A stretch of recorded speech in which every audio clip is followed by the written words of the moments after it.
Welcome to Anti-Racism and Systemic Change, How You Can Be Part of the Solution, an informative conversation between accomplished UCLA experts who have research and experience on the multidimensional aspects of anti-racism, anti-Blackness, and the efforts needed to address these by individuals for systemic change.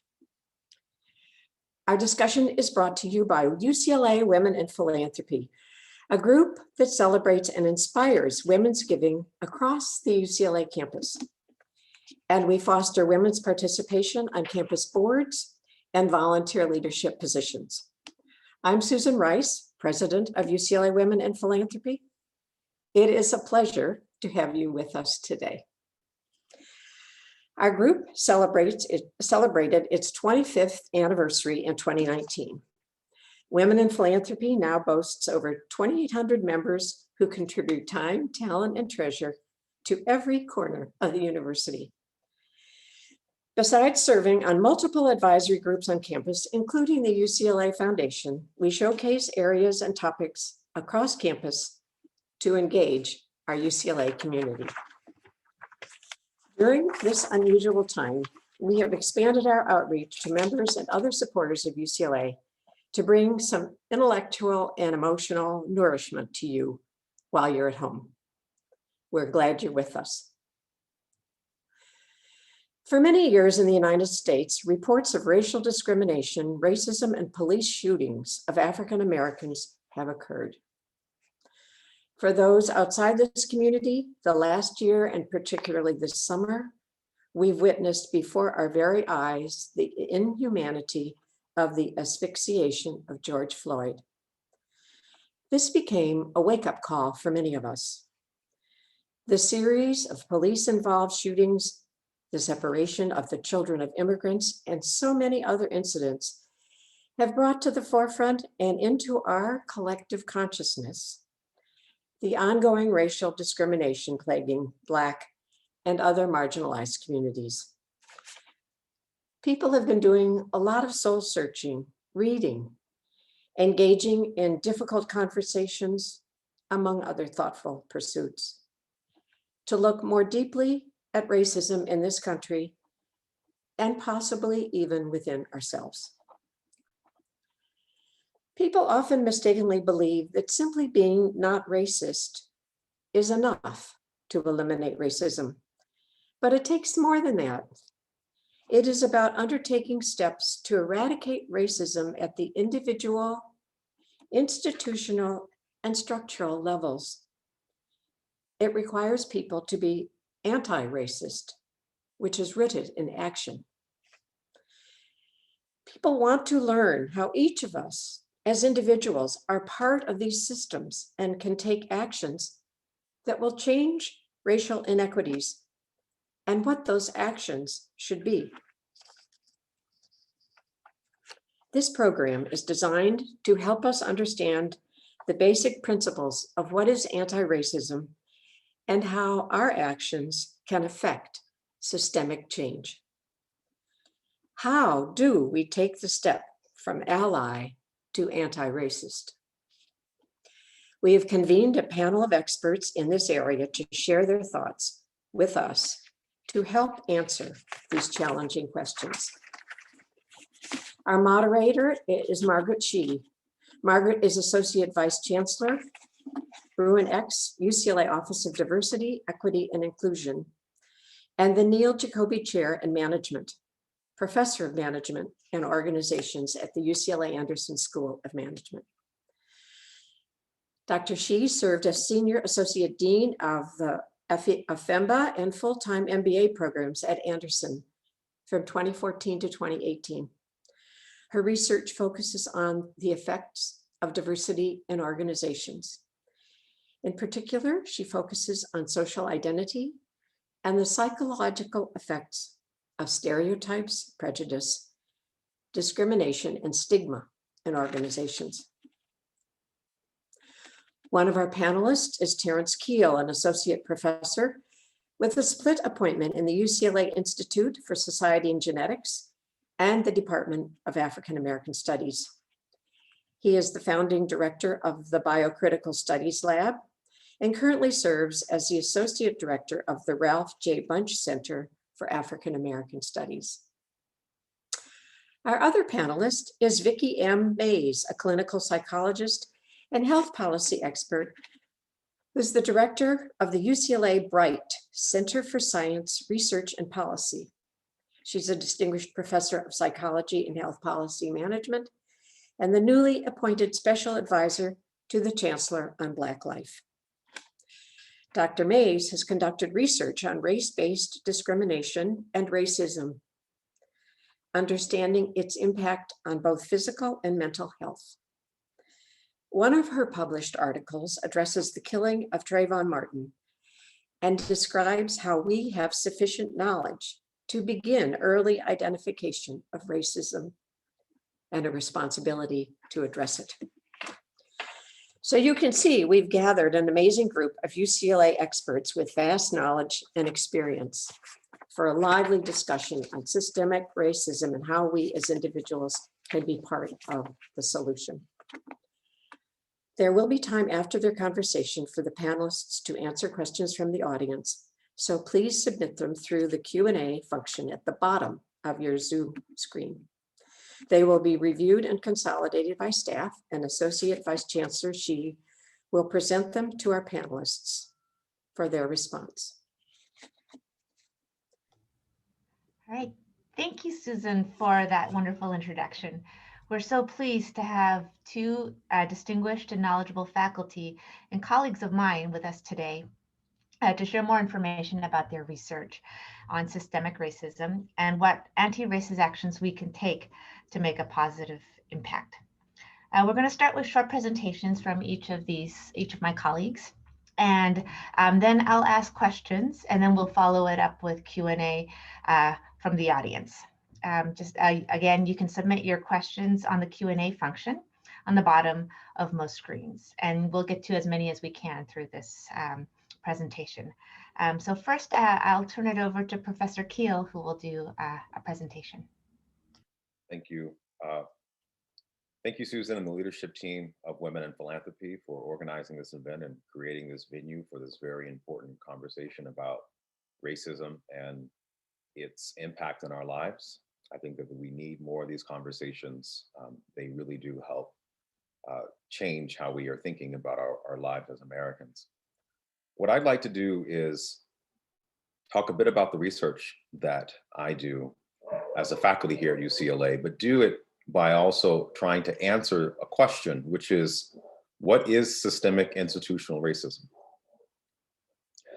Institutional racism occurs within our society when resources, power, and opportunity are distributed to benefit whites and exclude, harm, and disadvantage people of color. And we have in our country countless examples of institutional racism, the most obvious being slavery, which was supported through systems of laws and violent policing practices and inhumane labor conditions that ensured enslaved Africans brought to America and forced to work on indigenous lands could not be free legally or politically. And their lives were constrained to producing raw materials that would give white American families unprecedented wealth, access to power, and opportunity to develop new laws that favored whites even beyond slavery. Now, what makes institutional racism so difficult to understand is that you can't think only about individual acts of racism, but instead have to consider the systems of laws, social beliefs, and economic arrangements that allow white Americans to get access to resources, get access to power and opportunity, to live life in ways where health are accessible. Black, Native, and brown people of color do not have these opportunities, do not have this same ability to have access to power or to live long lives in the same ways as white Americans. Now, these systems are hard to see and imagine because this is largely a reflection of how Americans think about themselves and think about their lives. We tend to believe that every generation is born with a blank slate, a fresh start, that everyone has the same opportunities. But the truth is, this is largely how white Americans see the world. Most people of color living in this country, or people who migrate to this country, don't see the world in these terms.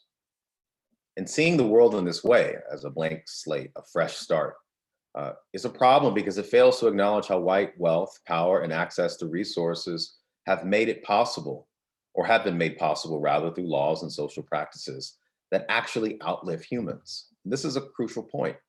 Institutional racism involves laws and beliefs and practices that live longer than humans. And what this essentially means is that many of the laws that were at the inception of the founding of our nation, laws that were set into motion in the 19th century, or laws that were set into motion during the 20th century, will continue to persist even beyond our own lives. And what this then means is that we have a responsibility to create new laws, to create new social practices and policies for the future. So this conversation is really about what type of future life we want as Americans, and how can we become actively engaged in creating anti-racist practices and anti-racist laws that design a better future. Now, let me give you just a really brief example from the work that I direct in my lab. I want you to imagine that one of your loved ones is stopped by police, and the confrontation is aggressive, it's unexpected, and one of your loved ones reacts with a bit of sense of anger in the situation. And imagine that the police see that person as a threat. They see that person as potentially having the ability to end the life of the police officer. And they are restrained and injected with a sedative. And the sedative gives your loved one a heart attack, a cardiac arrest, and they die on the scene. And yet you don't know this because you get a phone call, perhaps 6, 7, 8 hours later, and you're told that your loved one died of a heart attack while under police custody. And this sounds suspicious to you because this particular loved one was someone who was in good health, someone who you had known for all of their lives to be someone who was compliant, someone who was respectable. And the idea that they could have died of having a heart attack in police custody doesn't sit well with you. So let's say you require, or you demand that you get a copy of the coroner report. And that coroner report costs about $100. Now, if you're wealthy and you have access to resources, that's not much of a big deal. And you look at the coroner report and you see that actually your loved one was injected with a sedative that actually was a part of why they died. Then let's say that you want to go and get your own independent autopsy. Now, in the city of Los Angeles, for example, an independent autopsy costs about $2,000. Now, if you're a person of color or someone who's poor, who doesn't have a lot of free income, this might be a tall hurdle for you to actually access an independent autopsy to figure out what exactly happened to your loved one.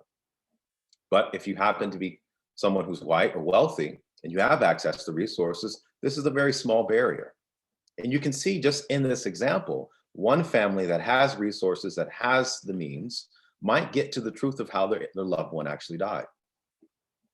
But the same situation, if presented to a family who doesn't have access to means, who doesn't have resources, they don't have these opportunities to understand the truth of what happened. Now, this scenario is actually one that people of color experience specifically in the city of Los Angeles every day. And part of the research that I've been doing with my lab, which employs 18 undergraduate students, and we partnership with other faculty here at UCLA, is working with families, and women in particular, who have lost their sons, their husbands, their brothers to police violence, and have had barriers to get access to the truth of what happened.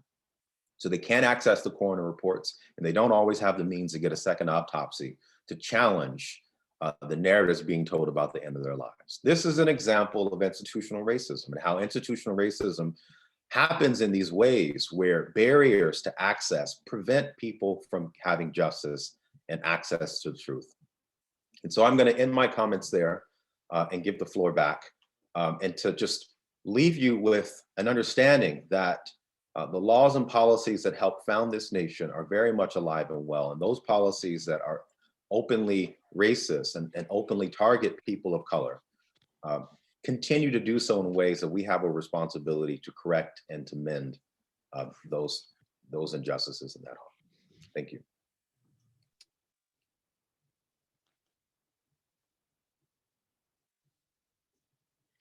Okay, I'm going to start, and I'm going to actually begin to talk about these issues at an individual level. But first, let me thank our staff and Susan Rice and the Women in Philanthropy for the opportunity, like my colleague, Professor Kill just said. This really is about what kind of America do you want and the time at which you can play a role in that determination. So I'm going to talk about these three themes. So can I have the next slide?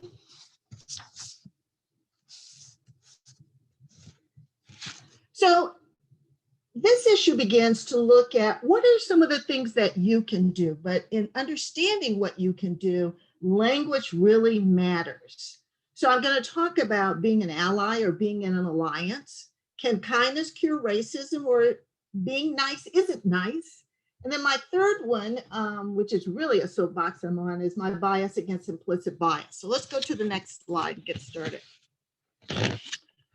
So when we talk about this issue of being an ally, people often doing this anti-racist work see themselves as an ally.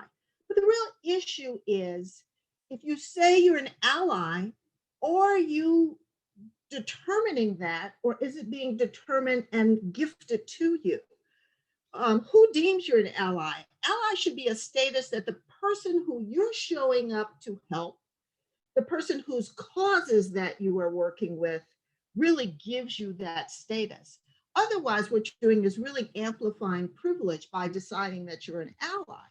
Now, when we talk about alliance, what we're really talking about here is you really being in alliance with those who need or want solidarity on some kind of particular issue, something under which they are either more marginalized or vulnerable. What I've done in my slides, since I've told that you can have them afterwards, is that I'm giving you things that you can go and follow up and read. And it will be, easy reading. These are individuals you can follow on Twitter. But here what you have is Roxanne Gay, who actually says, Black people don't need allies. We need people to stand up and take on the problems born of oppression as their own. And it doesn't mean that you have to be able to be in our shoes. It doesn't mean that you have to know it intimately. But what we need is for you to use common sense to figure out, how do I participate in social justice? Next slide. So Kayla Reed on Twitter did a great job, and I often use this on, what it means about being in an alliance. And she just uses the word ally. First of all, it means always being centered on the impacted. It's not about you. Listening and learning from the oppressed. And that now is a lot easier to do. There's lots of things online, lots of books, lots of blogs. Go to people's red tables, and I think you will, inform yourself. One of the most important parts of this, though, is this issue of leverage your privilege. Do what you do, but do it in a way in which you're creating the space for the inclusion of other voices. And then remember, I didn't say the invitation, but the inclusion. People, if they come to a table, make sure they're fully at the table, that they're not at the table only when you're at the table, but you make a place for them to be at. And the last one is yield the floor. And in this one, it really is about creating that space. Sometimes we talk about this issue of mansplaining, where there's also white-splaining, meaning yield the floor to the person in a point at which they are really the impacted. They are really the one to learn from. Next slide.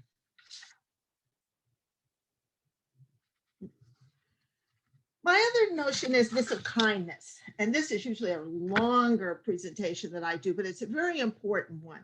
We often think of kindness as being the pathway to lots of things, including the pathway to dealing with racism. Next slide.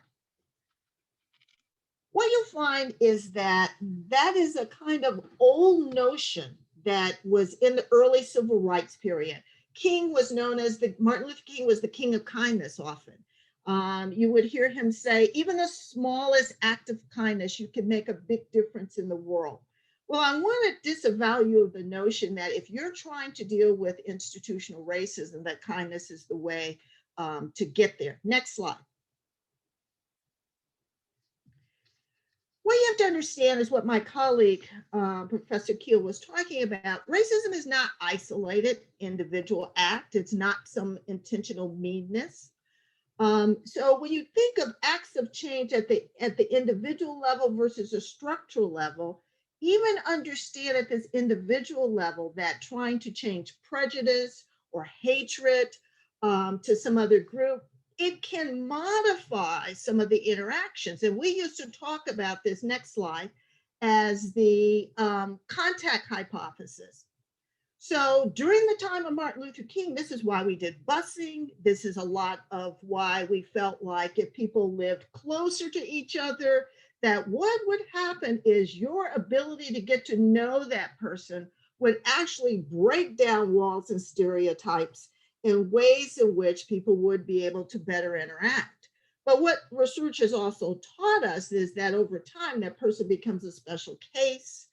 We may have a warmer place in our heart, but it doesn't mean that, particularly when we go back with our own group, that we don't still hold some of those prejudices, that we don't go in the ballot box and vote in some very conservative way. So this was what we did earlier. Next slide. And it didn't work. As you can tell, we are still in a place where this systemic racism needs to be addressed. So one of the other things that people tend to do in this space is being nice. Now, being nice is good, but being nice is not enough to actually change racism. Some people think if you're nice, people will come in the room together. Well, there are lots of ways that people tend to, kind of do this niceness. And one of the things is that people often are reaching out to find very common ground, some sameness. You've been in enough, of these parties and situations where, well, where do you work? And you ask questions because what you're trying to do is find something that's the same. And actually, if you want to change racism, understand the difference, be brave. Do not have to have a comfort level here, but instead try and explore and learn something that you were unaware of before. Next slide. So in kindness, which is an emotion that we really can get addicted to kindness. When you start doing acts and when someone doesn't turn around and say thank you or some kind of gratification from them about what you did, know that you're on your pathway to addiction. And in niceness, it's worse because niceness often is very performative. It's hollow, it's fleeting. I sometimes can tell this when I see a person for the second time or third time at some event. And it's like, I can remember them, but they don't remember me. And it's like, I know that I have been encoded probably as being Black, as being something, but it wasn't in a priority. Yet I can tell them everything they said to me. So so when you engage people, engage them, I think, more intentionally. Or what you see in niceness is that, there's this denial of reality that you know to be true. And you're sitting there saying, okay, I'm at a party, I'm not going to argue about this. But it's like the person does a truth that is like, it's not the truth. Again, you're not learning. Next slide. So it's not about kindness. It's not about niceness. It really is, if you want to be on this path, it's about compassion. And when we're talking about compassion, we're really talking about this mental state towards, suffering. It can be yours, others, that includes 4 very important components. And you can see that I'm a psychologist at heart here. So what compassion drives you to do is to be aware, to recognize that there is suffering. This is very cognitive, but it's like you've just become woke when you hit this stage. Next is this, you're emotionally moved by that suffering. And this is your affect. And that affect says, this is unacceptable. This is inhumane. Then you're wishing to be relieved from this. It must change is what you begin to say. You begin to develop an intentionality. Intentionality is very important in your movement towards becoming anti-racist. Finally, which is really important, is you have a readiness to take action to relieve that suffering. So you're motivated. So see, having just the intention doesn't mean you get off the couch and do it. It is the motivation. So then I say you're usually woke and ready to move. Next slide. So part of what the suggestion here is, use your privilege to dismantle the system. And how do you do that? Well, move from being in the state of kindness to being in a state of compassion. You're using that compassion to try and dismantle structural racism, the kinds of things that Professor Keel was talking about. But we often say to people, one of the things you need to learn as a skill is to be able to include restorative justice apology, which really is the kindness. And that is learning how to apologize. And the apology isn't about something you did, but your privilege things that cause others to potentially not be at the table. And in the not being at the table, if I go back through those other things that I just did about compassion, being woke, understanding what it did to other people, and understanding that an apology means accountability. Next slide. So this is my last thing I want to talk about, and I really wanted to sneak this in, and it's my bias against implicit bias. So again, when you think about bias, it typically occurs in these three psychological dimensions or contexts, which is your affect, your emotions, and that's, people being prejudiced, your cognitions, which is what you're thinking, and here what we're talking about is, stereotype notions. And then, of course, the behavior, the actual discrimination itself. So when we're looking about implicit bias, what we're thinking about here is how these prejudicial attitudes towards or stereotype beliefs about a particular group or members end up causing harm. These attitudes and beliefs are activated, we say, spontaneously, without effort, and then what we have is discriminatory behaviors. Well, first of all, I think the language of saying it's implicit lets people off. They go, oh my God, I didn't know it. And just the act of it's implicit, I'm less responsible. No, it's not true.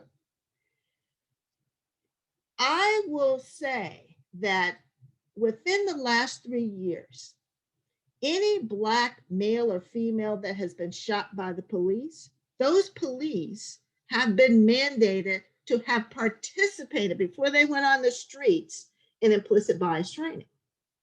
I can tell you there are many behaviors that we see within our own work setting or other settings in which people have had implicit bias training. Well, the real thing is that what our research tells us in psychology is it's not working to change behaviors. So I think when we start talking about what are we doing in the workplace to try and deal with anti-racism, first of all, we have to set expectations. We have to have strategic plans. We have to have action agendas on achieving equity that is mandated by that organization. But that organization must get direction from the bottom up. Like right now, there's quite a bit of activity that's going on in one of the departments that I'm in. And the two of us as African Americans find it interesting. Nobody has said, what do you think we should change? So they're using some playbook, but it's not the playbook of our organization. And we watch, some of this training and you go, well, that's not what we do. It's again, having that sense of from the bottom up. So one of the most important things for you in addressing anti-racism is to learn how to distinguish between actions that lead to equality. Some people think that, that's what we're trying to do here is have equal treatment versus those that lead to equity if your goal really is to be involved in structural change. Can I have my last slide? This is what it looks like. Know the endpoint of your anti-racist work. So in this slide, some people think that the focus is the boxes. So what you're presenting by making sure everybody has the box that they need, equity. I'll just do this quickly. Like I'm doing this COVID-19 work, and one of the uh, interviews that I had with a reporter said, well, when people of color get the vaccine, do you think that'll be social justice? I said, are you kidding? Social justice is to make sure they have unemployment and paid sick leave. So in this third panel, what you see is you need to remove the fence.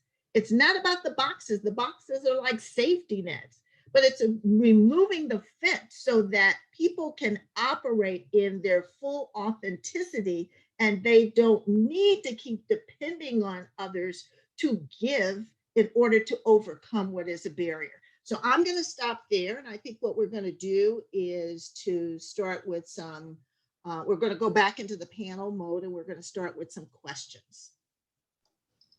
Great. Thank you for the great, important overview. The first question I have is, what is anti-racism and why is it important? What does it mean to be anti-racist?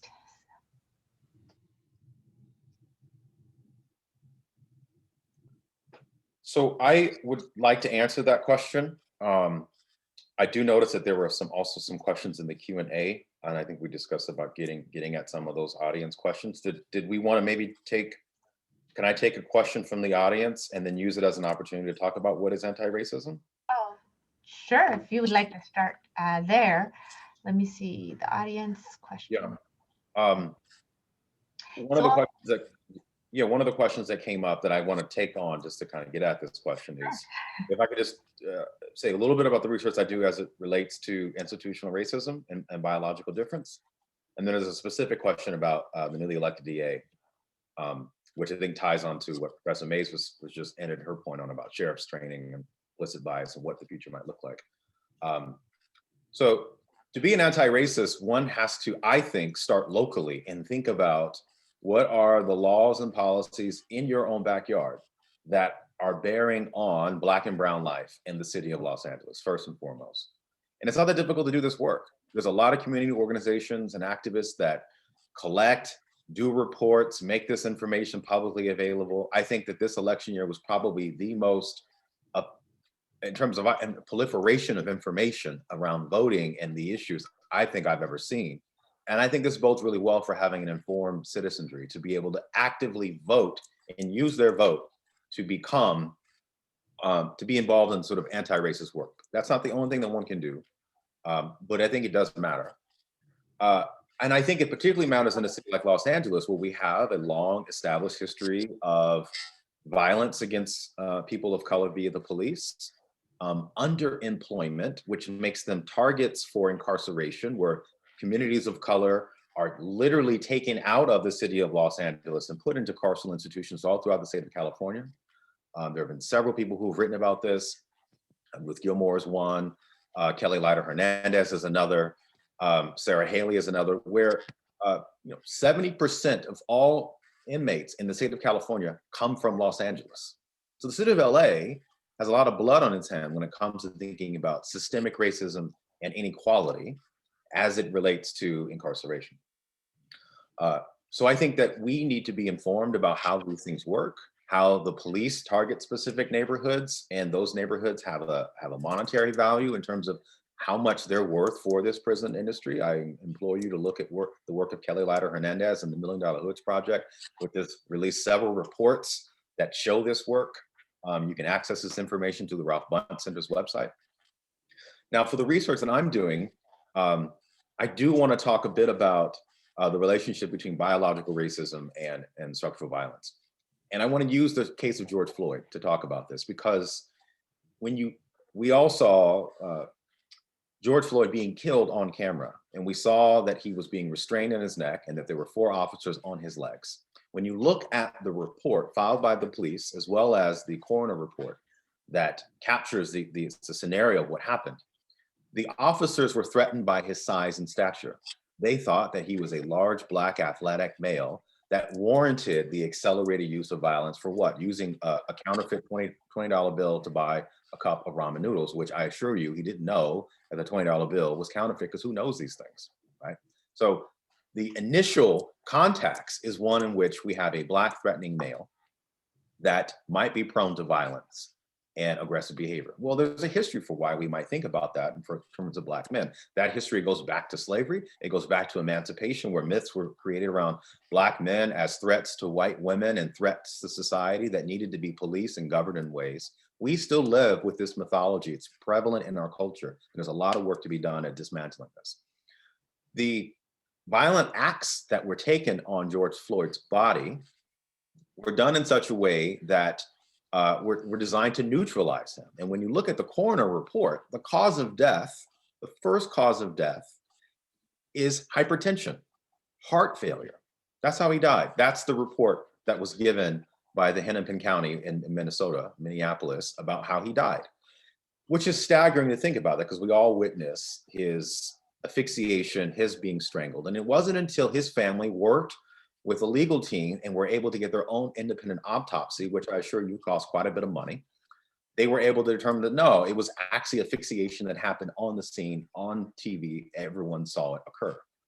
This is a moment where the inherited biases we have against Black men got in the way of a proper diagnosis by the coroner of what the cause of death. The cause of death is the encounter with the police. He, as far as the family says, was in good health, and there was no conditions in his body that would have explained how he died in police custody. The encounter with the police is what killed him. And this is the type of work that we're doing in our lab by looking at how the coroners will take attributes of people of color and use them to explain and justify their death. And in some ways, actually blame the people of color themselves for dying. In the case of George Floyd, it was hypertension, pre-existing heart conditions, and methamphetamine in his bloodstream. These are the things that contributed to his death, not underemployment, not racial bias in the encounter at the grocery store or the accelerated violence of the police department. All of which, if you take those three things away, bias at the counter, violence by the police, George Floyd is still with us today. Let me build on something that Professor Keel just said, because it also answers some of the other questions that are there. Because in our research, in a very similar way, we looked at what's been happening in terms of these shootings over time. And part of what you find is that this context of the ways in which Black Americans are treated, the context of how we're described, we pay a toll for that. So there's one survey that we're using, the Pulse survey, which show and measures over time what mental health looks like. And what you could see is the way in which the rest of Black America was impacted by what happened to George Floyd. For a moment, when you start seeing the protests, there was hope that mental health that was, so fragile began to be lifted. So it tells you something about knocking down these structural difficulties about race and race-based discrimination and racism is one of the ways that we can have a healthier Black America. In my research, what we do is we have these studies where we actually measure brain processing. We, have a person recall these racist events. We look at how their brain is working. We look at the interruption to their ability to cognitively process.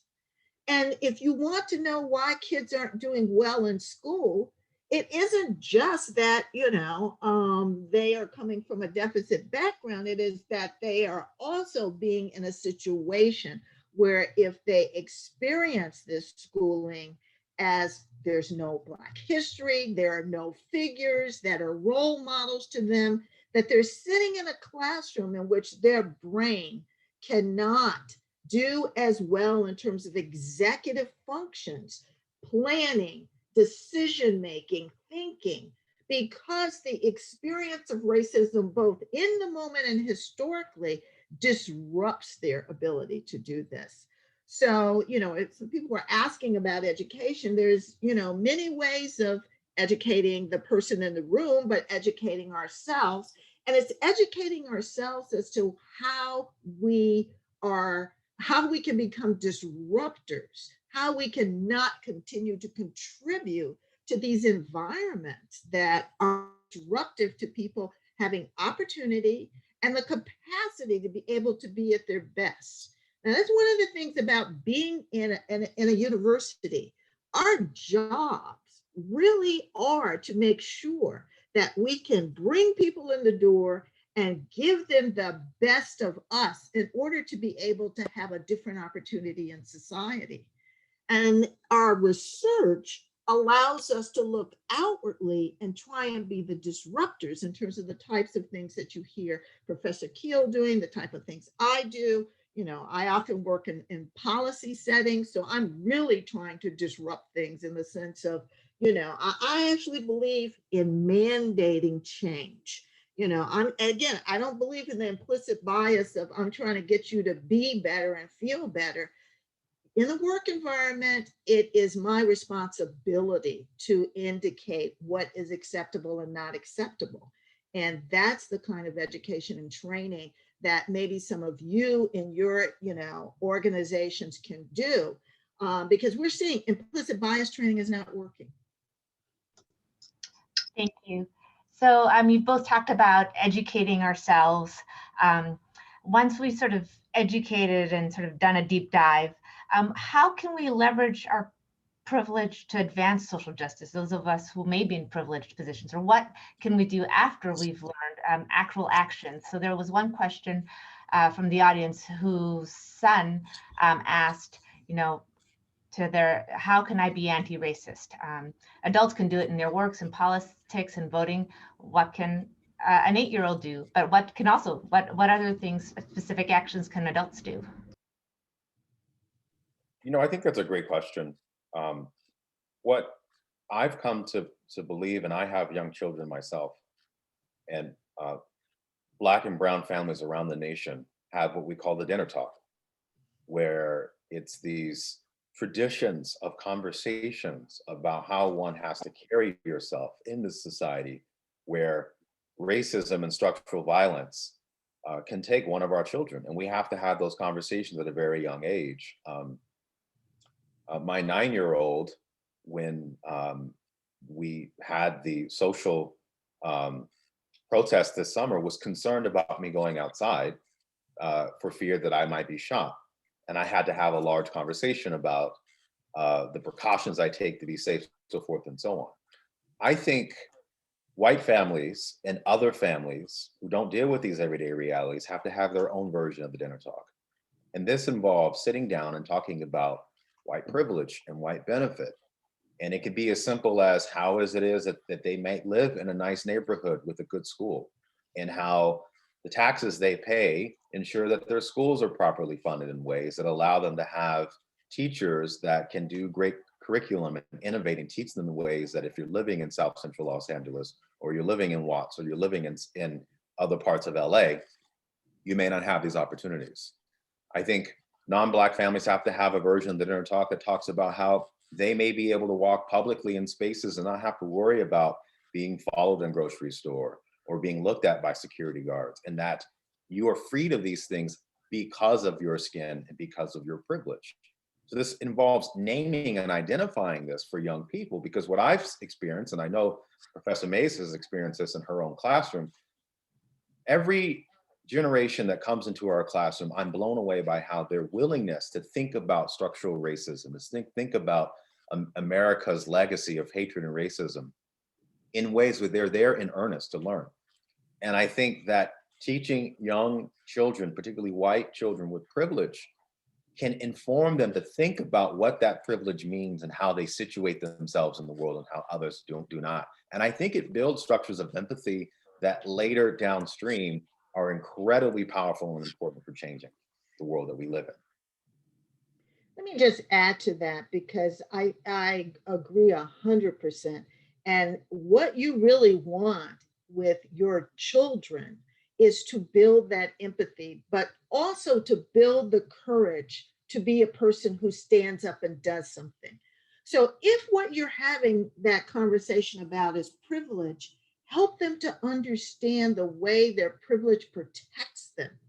Help them to understand, to be able to stand in the truth that you're teaching them, and to be the person that is not the go along, but instead to know that when they come home, they will be rewarded by you, that there is great value intrinsically to them to be that kind of person. If your child is really kind of a go along, you know, you need to really figure out what's the reward system that's not in place here. You know, I want your child able, if another child is being bullied, to do something. Now, I didn't say they had to confront the other kids, but they can intervene. They can go get a teacher. They can do something. This is how people get killed, and people are watching. So you don't want to be someone who watches, and you don't want your child to be someone who watches. But even more importantly, in your anti-racist training, you want to learn the way to be in an alliance so that you learn every day to see and to disrupt what you see when it's going to have towardly outcomes for a person who is marginalized or vulnerable. Thank you. Another question that someone asked is, if there had been no video of George Floyd's death, as there are no videos of many people of color who die or are injured at the hands of law enforcement, do you think we would ever know what happened? Well, this is the question that my students and my colleagues and I and community actors are trying to answer, because there are more deaths than what many Americans realize that happened just like George Floyd. So we've developed a database looking at death in police custody not involving firearms over the last 20 years. Nationally, we've identified 9,000 people who have been killed by police not involving firearms. So this is everything from asphyxiation to beating to flashlights to tasers. So no weapons, just everything other than weapons. The city of Los Angeles alone, in the last 20 years, we've identified 217 individuals who've been killed in police custody not involving firearms. And there are countless more who have been killed in prisons. Now, people in prisons in Los Angeles, you can't carry firearms. So these are deaths that are happening in a variety of different means and ways, and the media doesn't usually talk about these things. So part of our work is to look at how these people died, look at the proposed cause of death, and evaluate critically whether or not this is feasible given what we know about structural violence and systemic racism against people of color, as well as underemployed people. Because the people in our database are Black, they're brown, they're immigrants, they're white, they're women, there are a variety of things, disproportionately the people of color. But this is something that affects everyone. And our hope is to actually tell the stories of people who have been lost to history. We were fortunate in a tragic way for the world to see the violence that happens for men and women like George Floyd and others, but we shouldn't have to have a video to wake us up. And I think that involves informing ourselves and supporting the work of people who are taking on this research. I have to say that the students who work with me, this is emotionally and psychologically difficult work to do.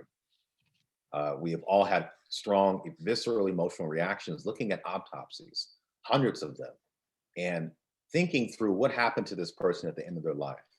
And I think that this type of work, where we're training young people's minds to see these things, to add to Professor May's comments, we can imagine a world where white families are having these conversations with their children, building up incentive structures to be stand-up people to fight against these injustices. And then they come to university and they get this type of training, which many of them are hungry for.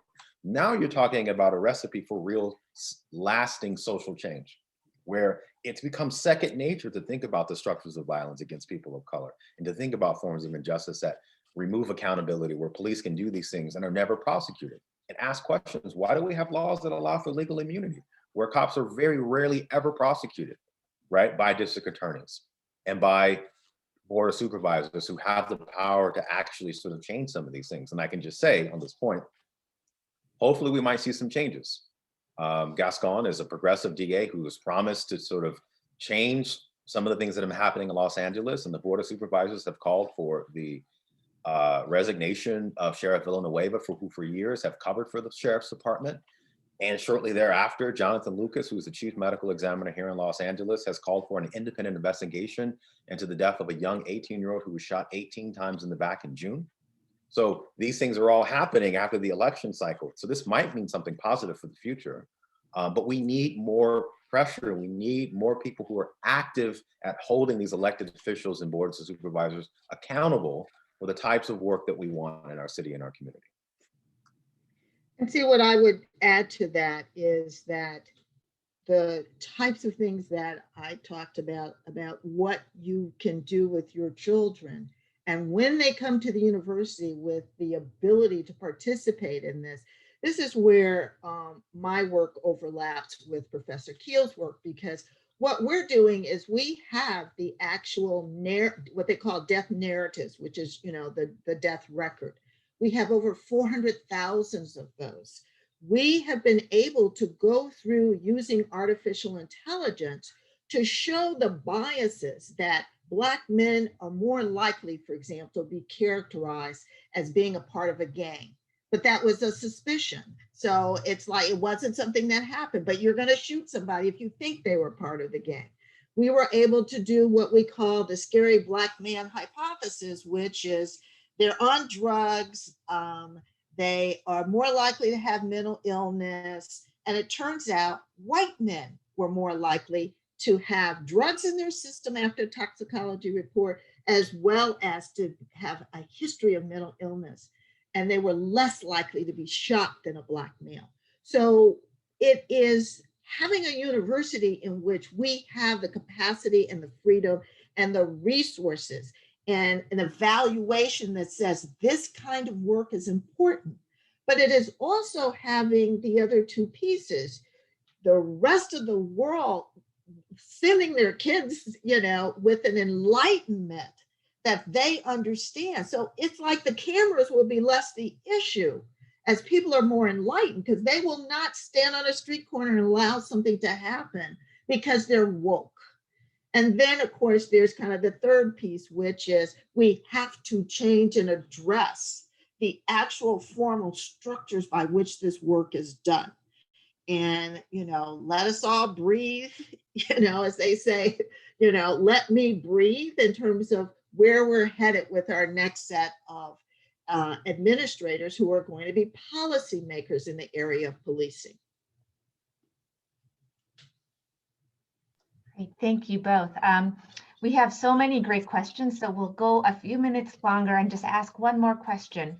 When another adult tells you that they lack empathy and regularly give reasons why the evidence that you're presenting in favor of structural and institutional racism is the exception rather than the rule, do you have any suggestions on how to get through to them, or do you think it's time to just move on? I'm not sure if that adult is the parent, or I'm not sure if that adult is, you know, it kind of depends on the adult, because some adults you can't ignore. But, you know, again, one of the things is to stand in your belief that you can bring about change, and finding groups that you can be in alliance with in order to do that. So that group may be an online group, that group may be, you know, someone at school. But I think that we can't change everyone, but there are significant people in our life for whom we want to change. And I say, keep working at it. I would second Professor Mays' comment. I think what this country, I think in its best moments does well is the capacity to have a conversation, and the capacity to dialogue and to have difficult conversations. And we don't always do it very well, but I think right now we're learning how to do it around these issues of structural racism, police violence, incarceration. And it requires difficult conversations that one, again, as Professor Mays is saying, one has to stand in the conviction of what one sees. The information, the data, the history in many ways speaks for itself. And perhaps there are others who just need to hear the message over and over again and begin to think, why am I so committed to denying this? Why am I committed to a type of vision of what America is that is out of step with the reality of Black and brown people? So it requires a bit of a hope that you might be able to get through to these people, especially if they're family members, because I think often family members and coworkers and colleagues that we have constant interaction with, it provides the opportunity for these type of exchanges and conversation. And we need other mediums. We need art that does this work for us as well. We need popular forms of media and writings that allow people to have this information and data readily accessible. So this is not just the work of academics, it's the work of artists, it's the work of people in media, it's the work of people in journalism to really penetrate the culture, to show that this is not an exception. This is America. This is the version of America that we don't want to confront. You know, and many of our colleagues have entered this popular space with the revival of the work of James Baldwin and Eddie Glaude's recent textbook, To Begin Again, is about exactly this issue of how do you really think long and hard about what this country's history really is. And the mythology of the white picket fence and the automobile and the nice retired job is a reality that most Americans have never actually had, even though we all in some strange way desire to achieve it. So let's rethink this desire and think about the world that we do live in right now. And I think that is a very important ground for a conversation to be had. And I think we'd have to just keep having them. Thank you both. I want to invite you both to see if you have any last words to wrap up. I guess I'll start. I think if I hope what this was able to accomplish today is that people can walk away understanding that they're invited to change, that we hope they can make a difference and acknowledge that we know that they can make a difference. But also it's learning to be in alliance, having the conversations that we talked about. There are so many things. I think we've mentioned books, we've mentioned there is just so much now online and in various places for people to learn. And they can do it in a very quiet space if they don't want everybody in it. But if I had to leave with something, it is please be a part of the conversation. Thank you for that, Professor Mace. I just would really briefly say that I am more than confident that 20, 30 years ago, we're probably not having this conversation with 170 people in the room trying to think through the future of this country around structural racism. Because structural racism 30 years ago was largely seen to be the interests of sort of racial politics and minority interest groups and special interests. And now we're in a space where we begin to sort of take real accountability for what this country is. And so I think these kinds of forums and these types of conversations are incredibly valuable. And I want to pick up on one of the things that Professor May said, which is the university can only do so much. At our best, we can train students and we can do research, but there are systems of reward within the university life that don't always allow us to do this work in the way that we want to. And I think having partners, having resources, having opportunities to expand this work, Professor Mays needs for the work she does, the work that I do and many other colleagues, we need support from community because our university isn't always the best at rewarding this type of work. And so these kinds of forums, I think, give us all hope that there is a brighter future to be had, and having partnerships are a big, important step to that future. Thank you so much. And for me personally, I've been so inspired just listening to the great work that's going on our university. It inspires me to redouble my efforts career-wise in terms of what I've been doing in the EDI office, but also personally with the discussions and conversations that I've been having with my two daughters. Thank you, Susan Rice. I turn it to you, back to our host for this great. A heartfelt thank you to Margaret Shee and Terrence Keel and Vicki Mays for leading us in how we can make more of an impact as anti-racists and have larger roles in efforts to address systemic change. And thanks also for your time. This is a week of finals, and we know that you thought this was so important that you were able to find the time, and we appreciate it. Thanks to the over 175 participants, women in philanthropy members, and other UCLA supporters for being with us in our webinar. And a tremendous thank you to Melissa Delgadillo, Lauren Gutierrez, Toyin Ogunlehi for their development. They're from the development events team that helps us with all of the Zoom background stuff. And always, we are grateful to Melissa Efron-Hayek and Betty Montano of the Women in Philanthropy staff. We will be following up, sending these slides from Professor Mays, as well as a link to the recording of this important discussion.